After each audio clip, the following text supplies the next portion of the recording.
प्रणाम सभी को। आइए आज गीता के अध्याय 17 और श्लोक 27 से शुरू करते हैं। यज्ञे तपसि दाने च स्थिति सदिति चोच्यते कर्म चैव तदर्थ्यो सदित्येवाभिधीयते।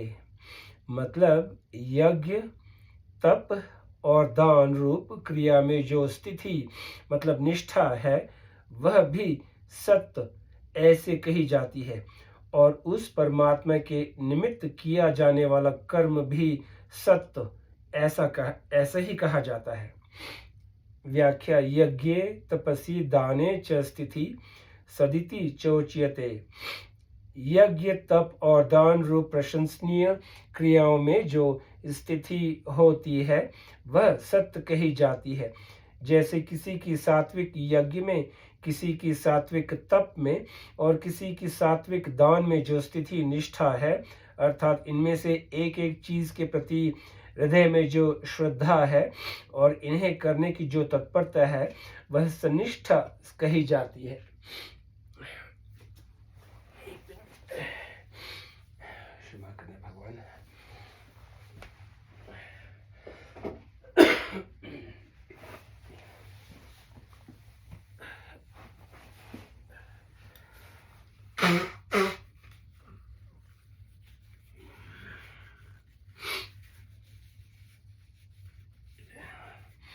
Allergies, sorry. च पद देने का तात्पर्य यह है कि जिस प्रकार लोगों की सात्विक यज्ञ, तप और दान में श्रद्धा निष्ठा होती है, ऐसे ही किसी की वर्ण धर्म में, किसी की आश्रम धर्म में, किसी की सत्य व्रत पालन में, किसी की अतिथि सत्कार में, किसी की सेवा में, किसी की आज्ञा पालन में, किसी की पतिव्रत धर्म में, और किसी की गंगा जी में, किसी की यमुना जी में, किसी की प्रयागराज आदि विशेष तीर्थों में जो हृदय से श्रद्धा है, उनमें जो रुचि, विश्वास और तत्परता है, वह भी सन्निष्ठा कही जाती है। कर्म चैव तदर्थ्यो सदित्येवाभिधीयते। उन प्रशंसनीय कर्मों के अलावा कर्मों के दो तरह के स्वरूप होते हैं, लौकिक और पारमार्थिक। वर्ण एक, वर्ण और आश्रम के अनुसार जीविका के लिए यज्ञ, अध्यापन, व्यापार, खेती आदि व्यवहारिक कर्तव्य कर्म और खाना पीना, उठना बैठना, चलना फिरना, सोना जागना आदि शारीरिक कर्म, ये सभी लौकिक हैं। दूसरा, जप, ध्यान, पाठ, पूजा, कथा कीर्तन, श्रवण मनन, चिंतन ध्यान आदि जो कुछ किया जाए सब पारमार्थिक है। इन दोनों प्रकार के कर्मों को अपने सुख आराम आदि का उद्देश्य न रखकर निष्काम भाव एवं श्रद्धा विश्वास से केवल भगवान के लिए अर्थात भगवत प्रियतर्थ किए जाएं तो वे सब के सब तदर्थीय कर्म हो जाते हैं। भगवदर्थ होने के कारण उनका फल सत्य हो जाता है, अर्थात सत्य स्वरूप परमात्मा के साथ संबंध होने से वे सभी दैवी संपत्ति हो जाते हैं जो कि मुक्ति देने वाली है। जैसे अग्नि में ठिकरी रख दी जाए तो अग्नि उसको अग्नि रूप बना देती है। यह सब अग्नि की ही विशेषता है कि ठिकरी भी अग्नि रूप हो जाती है। ऐसे ही उस परमात्मा के लिए भी जो भी कर्म किया जाए वह सब सत्य अर्थात परमात्मा स्वरूप हो जाता है, अर्थात उस कर्म से परमात्मा की प्राप्ति हो जाती है। उस कर्म में जो भी विशेषता आई है वह परमात्मा के संबंध से ही आई है। वास्तव में तो कर्म में कुछ भी विशेषता नहीं है। यह तदर्थीयम कहने का तात्पर्य है कि जो ऊंचे से ऊंचे भोगों को, स्वर्ग आदि भोग भूमियों को न चाह कर केवल परमात्मा को चाहता है, अपना कल्याण चाहता है, मुक्ति चाहता है, ऐसे साधक का जितना पारमार्थिक साधन बन गया है वह सब सत्य हो जाता है। इस विषय में भगवान ने कहा है कि कल्याणकारी काम करने वाले किसी की भी दुर्गति नहीं होती। गीता। इतनी ही बात नहीं, जो योग का जिज्ञासु होता है वह भी वेदों में स्वर्ग आदि की प्राप्ति के लिए बताए हुए सकाम कर्मों से ऊंचा उठ जाता है। गीता। कारण कि वे कर्म तो फल देकर नष्ट हो जाते हैं, पर उस परमात्मा के लिए किया हुआ साधन कर्म नष्ट नहीं होता, प्रत्युत सत्य हो जाता है। अब श्लोक 28 से शुरू करते हैं। संबंध पूर्व श्लोक में आया कि परमात्मा के उद्देश्य से किए गए कर्म सत्य हो जाते हैं, परंतु परमात्मा के उद्देश्य से रहित जो कर्म किए जाते हैं उनकी कौन सी संज्ञा होगी, इसे आगे के श्लोक में बताते हैं। ये श्लोक 28। अश्रद्धया हंत दंत तपस्तप्त कृत च यत असिद्यत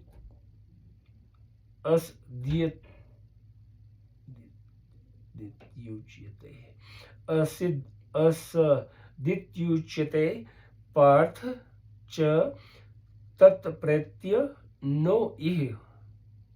इसका मतलब, हे पार्थ, अश्रद्धा से किया हुआ हवन, दिया हुआ दान और तपा हुआ तप तथा जो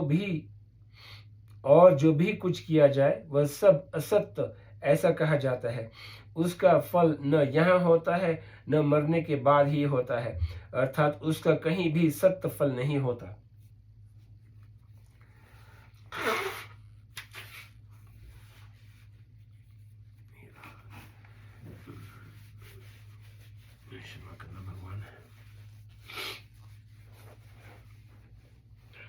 व्याख्या।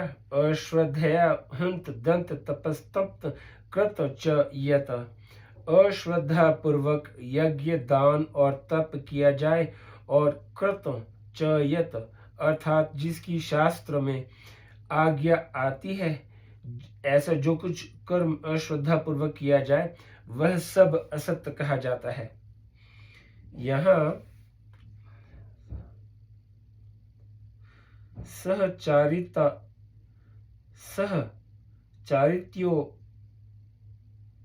चारित्योर मध्ये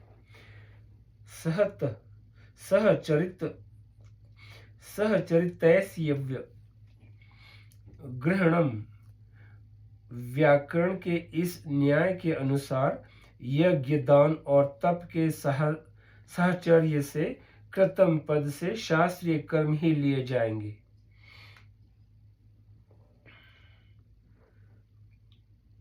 अश्रद्धया पद में श्रद्धा के अभाव का वाचक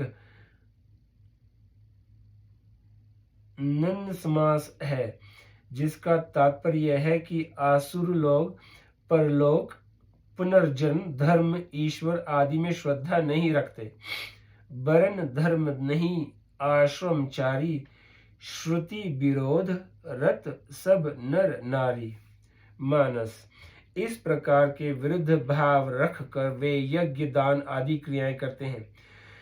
जब वे शास्त्र में श्रद्धा ही नहीं रखते तो फिर वे यज्ञ आदि शास्त्रीय कर्म क्यों करते हैं? वे उन शास्त्रीय कर्मों को इसलिए करते हैं कि लोगों में उन क्रियाओं का ज्यादा प्रचलन है, उनको करने वालों का लोग आदर करते हैं तथा उनको करना अच्छा समझते हैं।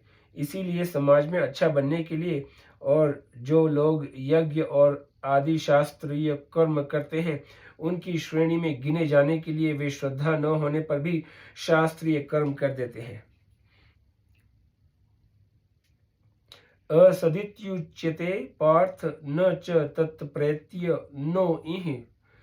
अश्रद्धा पूर्वक यज्ञ आदि जो कुछ शास्त्रीय कर्म किया जाए वह सब असत्य कहा जाता है। उसका न इस लोक में फल होता है और न परलोक में, जन्म जन्मांतर में ही फल होता है।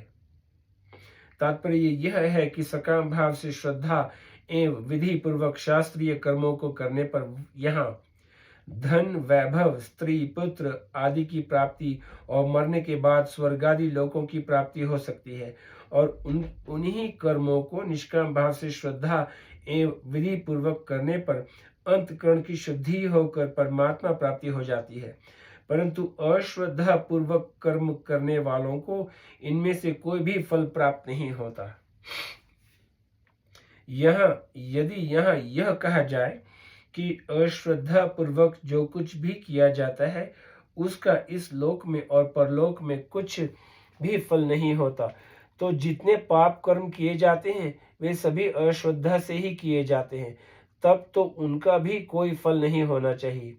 और मनुष्य भोग भोगने तथा संग्रह करने की इच्छा को लेकर अन्याय, अत्याचार, झूठ, कपट, धोखेबाजी आदि जितने भी पाप कर्म करता है उन कर्मों का फल दंड भी नहीं चाहता। पर वास्तव में ऐसी बात है नहीं, कारण कि कर्मों का यह नियम है कि रागी पुरुष राग पूर्वक जो कुछ भी कर्म करता है उसका फल कर्ता के न चाहने पर भी कर्ता को मिलता ही है। इसीलिए आसुरी संपदा वालों को बंधन और आसुरी योनियों तथा नरकों की प्राप्ति होती है। छोटे से छोटा और साधारण से साधारण कर्म भी यदि उस परमात्मा के उद्देश्य से ही निष्काम भाव पूर्वक किया जाए तो वह कर्म सत्य हो जाता है, अर्थात परमात्मा की प्राप्ति कराने वाला हो जाता है। परंतु बड़े से बड़ा यज्ञादि कर्म भी यदि श्रद्धा पूर्वक और शास्त्रीय विधि विधान से सकाम भाव पूर्वक किया जाए तो वह कर्म भी फल देकर नष्ट हो जाता है, परमात्मा की प्राप्ति कराने वाला नहीं होता। तथा वे यज्ञादि कर्म आदि यदि अश्रद्धा पूर्वक किए जाए तो वे सब असत्य हो जाते हैं, अर्थात सत्य फल देने वाले नहीं होते। परंतु तात्पर्य यह है कि परमात्मा की प्राप्ति में क्रिया की प्रधानता नहीं है, प्रत्युत श्रद्धा भाव की ही प्रधानता है। पूर्वोक्त सद्भाव, साधु भाव, प्रशस्त कर्म, सत्य स्थिति और तदर्थीय कर्म, ये पांचों परमात्मा की प्राप्ति कराने वाले होने से, अर्थात सत्य परमात्मा के साथ संबंध जोड़ने वाले होने से सत्य कहे जाते हैं। अश्रद्धा से किए गए कर्म असत्य क्यों होते हैं? वेदों ने, भगवान ने और शास्त्रों ने कृपा करके मनुष्यों के कल्याण के लिए ही ये शुभ कर्म बताए हैं। पर जो मनुष्य इन तीनों पर अश्रद्धा करके शुभ कर्म करते हैं उनके ये सब कर्म असत्य हो जाते हैं। इन तीनों पर की हुई अश्रद्धा के कारण उनको नरक आदि दंड मिलने चाहिए, परंतु उनके कर्म शुभ मतलब अच्छे हैं, इसीलिए उन कर्मों का कोई फल नहीं होता, यही उनके लिए दंड है। मनुष्य को उचित है कि वह यज्ञ, दान, तप, तीर्थ, व्रत आदि शास्त्र विहित कर्मों को श्रद्धा पूर्वक और निष्काम भाव से करे। भगवान ने विशेष कृपा करके मानव शरीर दिया है और इसमें शुभ कर्म करने से अपने को और सब लोगों को लाभ होता है। इसीलिए जिससे अभी और परिणाम में सबका हित हो, ऐसे श्रेष्ठ कर्तव्य कर्म श्रद्धा पूर्वक और भगवान की प्रसन्नता के लिए करता रहना चाहिए। ओम तत्सदिति श्रीमद् भगवत गीता सुपनिषस्तु ब्रह्म विज्ञाय योग शास्त्रे श्री कृष्ण अर्जुन संवादे श्रद्धात्रय विभाग योगो नाम सप्तदशोध्याय। इस प्रकार ओम तत् सत्य इन भगवत नामों के उच्चारण पूर्वक ब्रह्मा विज्ञा और योग शास्त्र में श्री भागवत गीतोपनिषद रूप श्री कृष्ण अर्जुन संवाद में श्रद्धात्रय विभाग योग नामक 17वां अध्याय पूर्ण हुआ। इस अध्याय में श्रद्धा के 3 विभाग किए गए हैं, सात्विकी, राजसी और तामसी। इस विभाग को जो ठीक ठीक जान लेगा वह सात्विकी श्रद्धा का ग्रहण और राजसी तामसी श्रद्धा का त्याग कर देगा। राजसी तामसी श्रद्धा का त्याग करते ही सात्विक श्रद्धा से भगवान के साथ स्वतः सिद्ध नित्य संबंध का अनुभव हो जाएगा। इसीलिए इस अध्याय का नाम श्रद्धात्रय विभाग योग रखा गया है। 17वें अध्याय के पद, अक्षर और उवाच। इस अध्याय में अथ सप्तदशोध्याय के 3, अर्जुन उवाच आदि पदों के 4, श्लोकों के 338 और पुष्पिका के 13 पद हैं। इस प्रकार संपूर्ण पदों का योग 358 है। इस अध्याय में अथ सप्तदशोध्याय के 8, अर्जुन उवाच आदि पदों के 13, श्लोकों के 896 और पुष्पिका के 51 अक्षर हैं। इस प्रकार संपूर्ण अक्षरों का योग 968 है। इस अध्याय के सभी श्लोक 32 अक्षरों के हैं।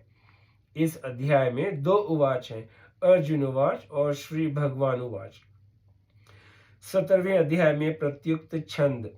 इस अध्याय के 28 श्लोकों में से तीसरे श्लोक के पहले चरण में मगन और तीसरे चरण में भगण प्रत्युक्त होने से संकीर्ण विपुला। 10वें और 12वें श्लोक के प्रथम चरण में तथा 25वें 26वें श्लोकों के तृतीय चरण में नगण प्रत्युक्त होने से न विपुला। 16वें 17वें श्लोकों के प्रथम चरण में मगण प्रत्युक्त होने से म विपुला। 11वें श्लोक के तृतीय चरण में भगण प्रत्युक्त होने से भ विपुला और 19वें श्लोक के प्रथम चरण में रगण प्रत्युक्त होने से र विपुला संज्ञा वाले छंद हैं। शेष 19 श्लोक ठीक पथ्यावक्त्र अनुष्ठुप छंद के लक्षणों से युक्त हैं।